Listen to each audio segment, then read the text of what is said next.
Hi అండి, అందరికీ welcome to అమ్మో కిచెన్ వరల్డ్. అందరు ఎలా ఉన్నారండి? నేనైతే చాలా చాలా బాగున్నానండి. మీరందరూ కూడా ఆరోగ్యంగా ఆనందంగా ఉండాలని ఆ భగవంతుని నేను మనస్ఫూర్తిగా కోరుకుంటున్నానండి. ఈ రోజు మన వ్యూయర్స్ కోసం నేను hotel style chicken gravy curry ఏ విధంగా చేసుకోవాలి, అలాగే దానికి కావాల్సిన ఇంగ్రీడియంట్స్ ఏంటో చూపిద్దామని చెప్పి ఇలా మీ ముందుకు వచ్చానండి. ఈ గ్రేవీ కర్రీ అనేది మనము హోటల్ స్టైల్లో మన ఇంట్లోనే చాలా అంటే చాలా సింపుల్గా అండ్ టేస్టీగా కూడా మనము తయారు చేసుకోవచ్చండి. మరి ఎందుకండి ఆలస్యం, వీడియోలోకి వెళ్ళిపోదాము. దీనికి కావాల్సిన ఇంగ్రీడియంట్స్ చూద్దాం, వచ్చేసేయండి. నీట్గా క్లీన్ చేసి పెట్టుకున్న చికెన్, చిన్న ముక్కలుగా కట్ చేసి పెట్టుకున్న ఉల్లిపాయ ముక్కలు, అలాగే 4 లేదా 5 పచ్చిమిరపకాయలు పొడవుగా కట్ చేసి పెట్టుకోవాలి.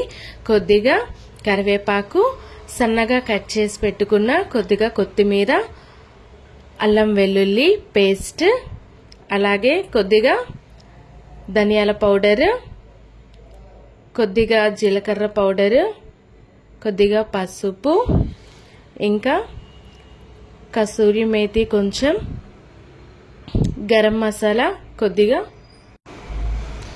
ఇంకా చెక్క, లవంగాలు, ఇలాచి, కొద్దిగా కారము, టేస్ట్కు తగినంతగా సాల్ట్. టమాటా ముక్కల్ని ఈ విధంగా కట్ చేసి పెట్టుకోవాలి. ముందుగా మనము మిక్సీ జార్లోకి ఎండు కొబ్బరి ముక్కల్ని వేసుకోవాలి. అలాగే కొద్దిగా వాటర్ని కూడా యాడ్ చేసుకోవాలి. వాటర్ వేసిన తర్వాత ఈ కొబ్బరి పేస్ట్ను ఈ విధంగా పేస్ట్ చేసి పక్కన పెట్టుకోవాలండి. అదే విధంగా మనము టమాటా ముక్కల్ని కూడా మిక్సీ చేసి పక్కన పెట్టుకోవాలి. ఇప్పుడు కుక్కర్లోకి మనము ముందుగా క్లీన్ చేసి పెట్టుకున్న చికెన్ తీసుకొని దానిలోకి కొద్దిగా ఆయిల్, అదే విధంగా అల్లం వెల్లుల్లి పేస్ట్, దాల్చిన చెక్క, ఇంకా 2 ఇలాచీలు, 3 లేదా 4 లవంగా మొగ్గలు, కొద్దిగా పసుపు, అలాగే ధనియాల పౌడరు, అలాగే జీలకర్ర పౌడరు, కొద్దిగా కారం కూడా వేసుకోవాలి. ఇప్పుడు కొద్దిగా వాటర్ని యాడ్ చేసుకోవాలండి. అలాగే కొద్దిగా సాల్ట్ను కూడా యాడ్ చేసుకొని మనము ఉడికించుకోవాలండి ఈ చికెన్ ఒక 2 విజిల్ వచ్చే వరకు. ఇప్పుడు ప్యాన్ పెట్టుకొని ఆయిల్ వేసుకోవాలండి. ఆయిల్ హీట్ అవ్వాలి. చూసారు కదా, ఇక్కడ 2 విజిల్ వచ్చే వరకు కూడా చికెన్ ని నేను ఈ విధంగా ఉడికించుకున్నానండి. చికెన్ పీస్ అనేది కొద్దిగా ఉడికింది, చూసారు కదా. ఇప్పుడు ఆయిల్ హీట్ అయిన తర్వాత దానిలోకి మనము చిన్న ముక్కలుగా కట్ చేసి పెట్టుకున్న ఉల్లిపాయ ముక్కలు అనేది వేసుకోవాలండి. ఈ ఉల్లిపాయ ముక్కలు అనేవి మనకు బ్రౌన్ కలర్ వచ్చే వరకు కూడా మనము వీటిని వేయించుకోవాలండి. ఇప్పుడు దీనిలోకి మనము పొడవుగా కట్ చేసి పెట్టుకున్న పచ్చిమిరపకాయ ముక్కల్ని కూడా వేసేసుకోవాలండి.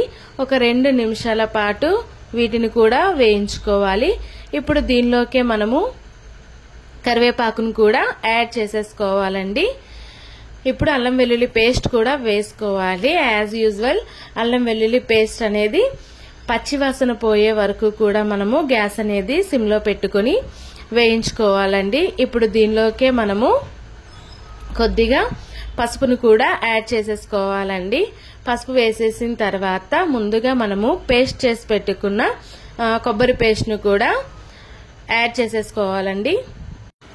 ఈ కొబ్బరి పేస్ట్ వేసిన తర్వాత గ్యాస్ అనేది సిమ్లో పెట్టుకొని అడుగు అనేది మాడిపోకుండా మనము ఈ కొబ్బరి పేస్ట్ కూడా పచ్చివాసన పోయే వరకు మనము 2 నిమిషాల పాటు ఈ విధంగా వేయించుకోవాలండి. ఇప్పుడు దీనిలోకే మనము ముందుగా పేస్ట్ చేసి పక్కన పెట్టుకున్న టమాటో క్యూరీని కూడా ఇదే టైంలో వేసేసుకోవాలండి. చూసారు కదా, ఈ టమాటో క్యూరీ వేసేసిన తర్వాత 2 నిమిషాల పాటు అడుగు అనేది మాడిపోకుండా టమాటో కూడా పచ్చివాసన పోయే వరకు మనము గ్యాస్ అనేది సిమ్లో పెట్టుకొని వేయించుకోవాలండి. ఇక్కడ చూసారు కదా, గ్యాస్ మాత్రం సిమ్లోనే పెట్టుకోవాలి, అడుగు అనేది మాడిపోకూడదు. ఇప్పుడు దీనిలోకే మనము కారం కూడా యాడ్ చేసేసుకుందామండి. చికెన్లో ఆల్రెడీ వేసుకొని ఉడికించుకున్నాం కనుక మీ టేస్ట్కు తగినట్లు కారం అనేది చెక్ చేసుకొని వేసుకోవాలండి. ఈ విధంగా కలుపుకున్న తర్వాత దీనిలోకే మనము సాల్ట్ కూడా యాడ్ చేసుకోవాలండి. చూసారు కదా, సాల్ట్ కారం వేసేసిన తర్వాత ఈ విధంగా ఉడకడం అనేది స్టార్ట్ అవుతుందండి.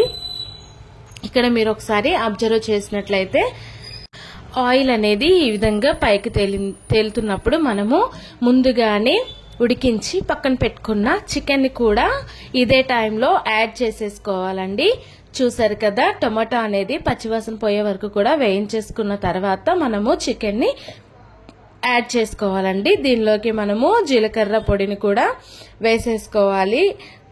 అదే విధంగా కసూరి మేతిని కూడా యాడ్ చేసేసుకోవాలండి. ఈ రెండు వేసిన తర్వాత ఒక్కసారి మనము ఈ కర్రీని అంతటిని కూడా ఒక్కసారి కలుపుకోవాలండి. ఈ మసాలా అనేది గ్రేవీ మొత్తానికి పట్టేలాగా ఒకసారి కలుపుకొని మనము గ్యాస్ అనేది సిమ్లో పెట్టుకొని మూత పెట్టుకొని ఉడికించుకోవాలండి. ఈ విధంగా ఉడికించుకోవడం వల్ల చికెన్ ఇంకెక్కడైనా ఉడకకుండా ఉన్నట్లయితే సాఫ్ట్ గా ఉడికిపోతుందండి.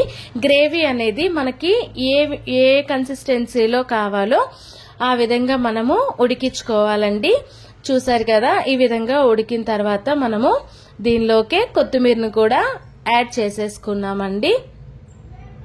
కర్రీ అనేది చాలా ఈజీగా మనము ప్రిపేర్ చేసేసుకున్నాము. చూసారు కదా, నాకు గ్రేవీ కొంచెం ఎక్కువగా కావాలి కనుక నేను గ్యాస్ ఈ టైంలో ఆఫ్ చేసేసుకున్నానండి. అంతేనండి, ఇంకా సింపుల్ గా మనము హోటల్ స్టైల్లో చికెన్ గ్రేవీ కర్రీ అనేది మనము ఇంట్లోనే ప్రిపేర్ చేసుకోవచ్చు అండి. మీరు ఫస్ట్ టైం కనుక నా వీడియోస్ ని చూసినట్లయితే లైక్ చేయండి, షేర్ చేయండి, సబ్స్క్రైబ్ చేసుకోండి. అలాగే మీకు ఏదైనా రెసిపీ తయారీ విధానం కావాలి అన్నట్లయితే కామెంట్ సెక్షన్ లో కామెంట్ చేయండి. ఈ గ్రేవీ కర్రీ అనేది గారెలతోని, ఇంకా బిర్యానీ, ఇంకా జీరా రైస్, ఇంకా చపాతీతో కూడా చాలా అంటే చాలా టేస్టీగా ఉంటుందండి. పిల్లలు కూడా దీన్ని చాలా ఇష్టంగా తింటారండి. సింపుల్ గానే మనము ప్రిపేర్ చేసుకోవచ్చు. మీరు కూడా నాలా ట్రై చేసి ఎలా వచ్చిందో కామెంట్ సెక్షన్ లో కామెంట్ చేయండి.